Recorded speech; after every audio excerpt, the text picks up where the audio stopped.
আপনার মেয়ে না? মাশাআল্লাহ, খুব সুন্দর, একদম পুরো তোমার মতো হয়েছে। হাজবেন্ড একদম পুরো পিওর জেন্টলম্যান। তিথি কে ইনি? তিথির অনেক আগের বন্ধু। দুলাভাই, এই সেই রুদ্র।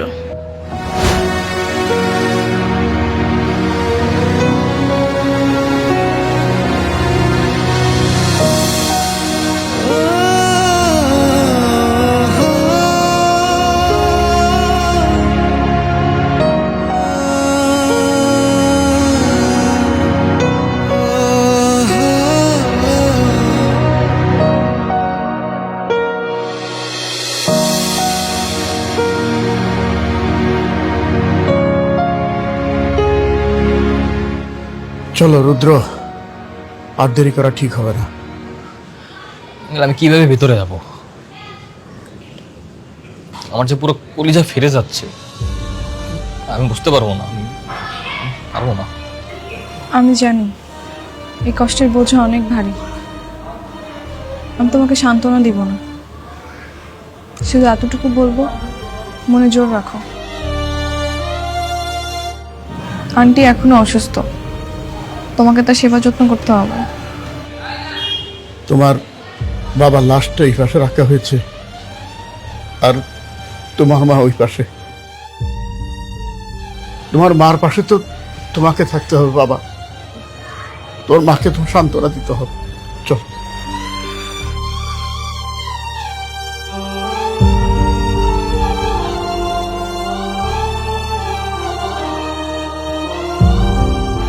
বাবাজি, তোমাদের সাথে আমাদের যাওয়া উচিত ছিল, ইচ্ছা থাকলে উপায় নেই। হঠাৎ করে তিথির বিয়ের ডেটটা পড়ে গেল।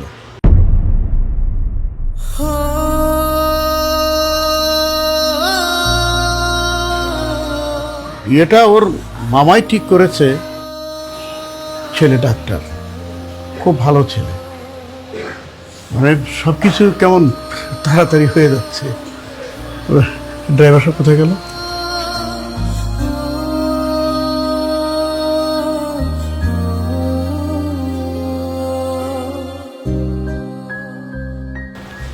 তিথি, তোমার বিয়ে ঠিক হলো কবে? সপ্তাহখানেক আগে। তোমার পরিস্থিতি ভালো ছিল না, তাই আমি বলার সাহস পাইনি।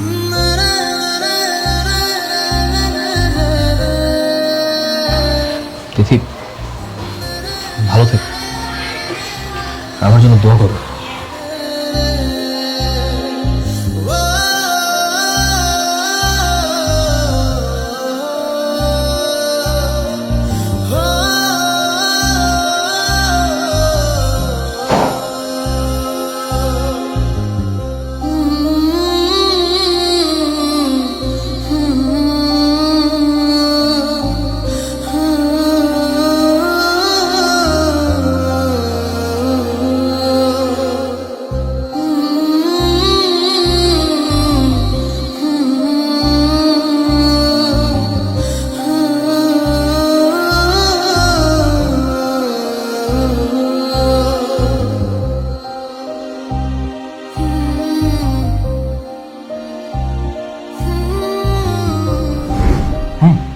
আমি গ্রাজুয়েশনটা কমপ্লিট করি, তারপর একটা ভালো জব নেই, দেন আমি একটা বিয়ে করি।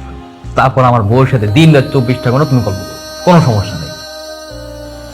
আরো কয়েক বছর, ততদিনে দেখবি আমার কবরের মাটিও সমান হয়ে গেছে। মরার আগে অন্তত ওই তিথির মতো একটা বউ তোর জন্য আমি বাসায় নিয়ে আসবোই। বারবার শুধু মরার কথা বলো কেন? মা তো চলে যাবেই, কারণ তুমি শুরু করছো। তোমরা দুজনে যদি এমন করে, আমি কই যাব? হ্যাঁ, আমি এতিম হয়ে যাব না? এটা বুঝো না আমার কেমন লাগে? আচ্ছা, রাগ করিস না বাবা, রাগ করিস না। হে আল্লাহ, আমার কাছ থেকে আমার মা বাবা সবকিছু ভাবে কেড়ে নিলে তুমি। শেষ পর্যন্ত বেঁচে থাকার সম্বল আমার ভালোবাসার মানুষ ছিল, সেও আমাকে ছেড়ে চলে গেল। আমি কি খুব বেশি অন্যায় করেছিলাম?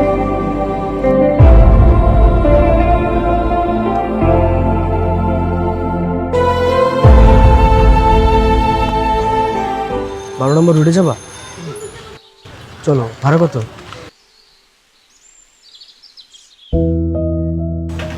ভাইয়া আপনি রুদ্রর ফ্রেন্ড না?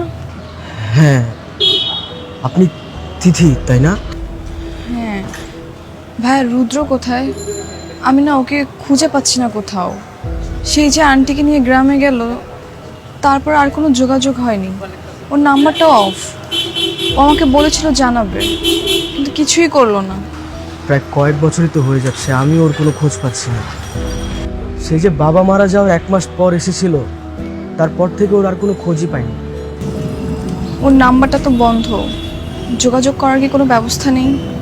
সত্যি বলতে রুদ্র আপনাকে অনেক বেশি ভালোবাসতো। হুট করে ওর মার অসুস্থতার কারণে এই কথাটা বলতে গিয়েও আপনাকে বলতে পারে না, সেরকম পরিস্থিতি হয়ে ওঠেনি। আঙ্কেল আন্টির শেষ বিদায়ের সময় তো আপনার বিয়ে হয়ে গেল, হয়তোবা সেই কষ্টে দূরে কোথাও হারিয়ে গিয়েছে।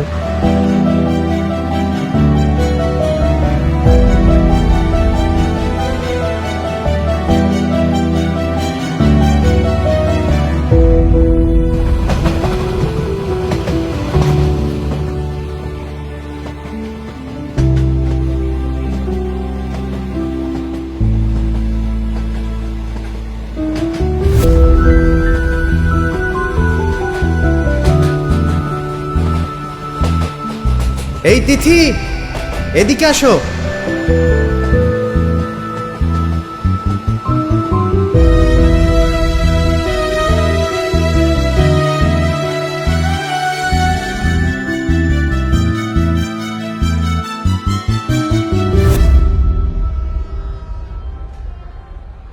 তিথি, কেমন আছো? আমি ভালো আছি। আমার তো বিশ্বাসই হচ্ছে না যে তোমাকে আমি সামনাসামনি দেখতে পাচ্ছি।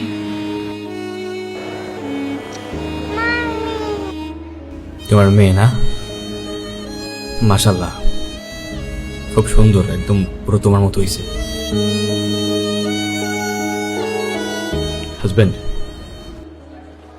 একদম পুরো পিওর জেন্টলম্যান।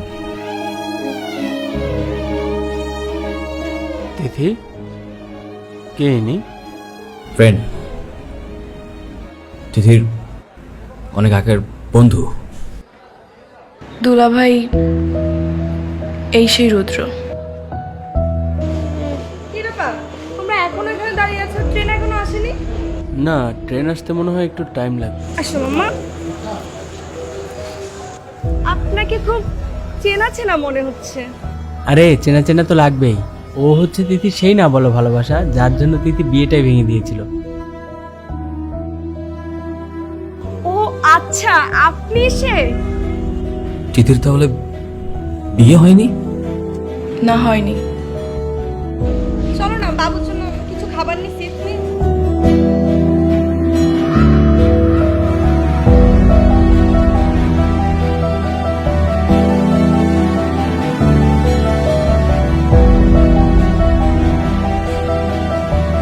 সত্যি তুমি বিয়েটা ভেঙে দিয়েছো?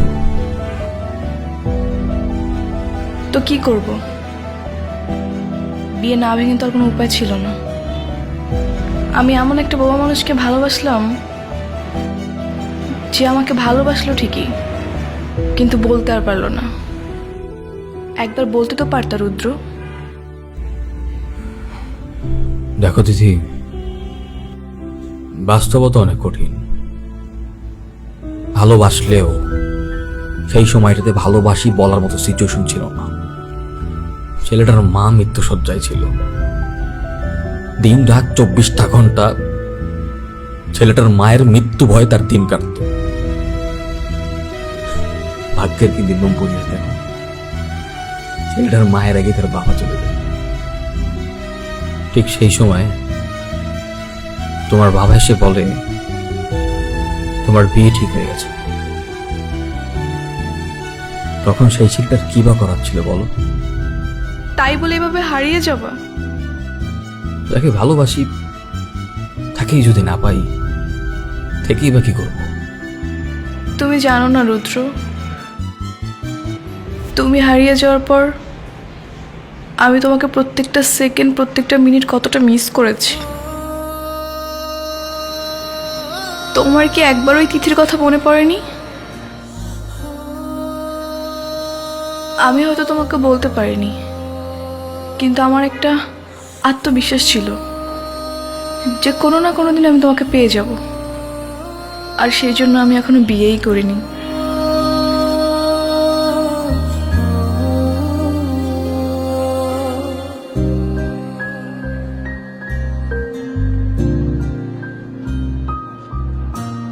সৃষ্টিকর্তা বড়ই মহান, দয়াবান। তিনি আমার প্রতি নির্দয় হতে পারতেন, কিন্তু তিনি নির্দয় নন। জীবনের সবকিছু হারিয়ে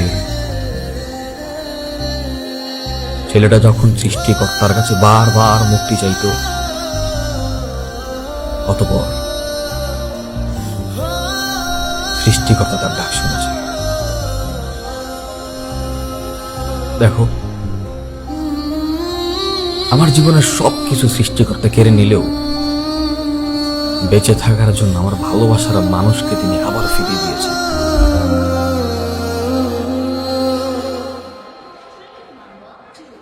রুদ্র, আমি কি তোমাকে একটু জড়িয়ে ধরতে পারি?